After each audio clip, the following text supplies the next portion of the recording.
Senator, as someone who enlisted in the military specifically because of Al-Qaeda's terrorist attack on 9/11 and committing myself and my life to doing what I could to defeat these terrorists, it was shocking and a betrayal to me and every person who was killed on 9/11, their families and my brothers and sisters in uniform.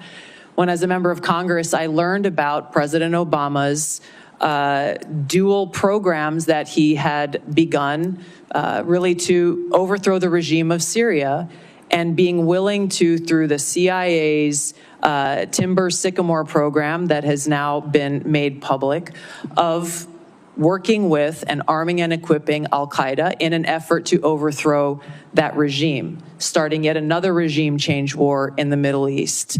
DoD train and equip program, again, begun under President Obama, is widely been known, looked at, and studied, that ultimately resulted in over $500 million being used to train who they called moderate rebels, but were actually fighters working with and aligned with Al-Qaeda's affiliate on the ground in Syria, all to move forward with their regime change and not acknowledging what was obvious at the time and what has unfortunately borne true, which was that a regime change war in Syria, much like the regime change wars in Iraq, the toppling of Gaddafi and Mubarak, while these are all dictators, would likely result in the rise of Islamist extremists like Al-Qaeda taking power.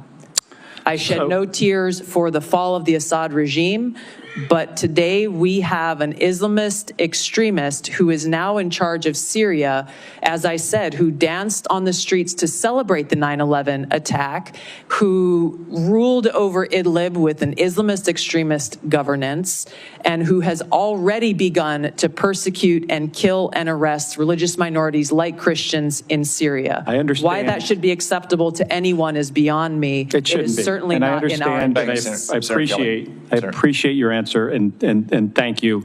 My concern has to do with the tendency to repeat Russian and Syrian, and even in some cases, I think we'll get into in the closed session, Iranian information, and to discount what comes from our intelligence community.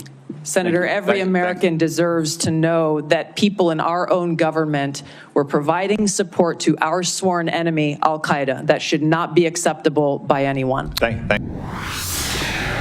This is not a dream.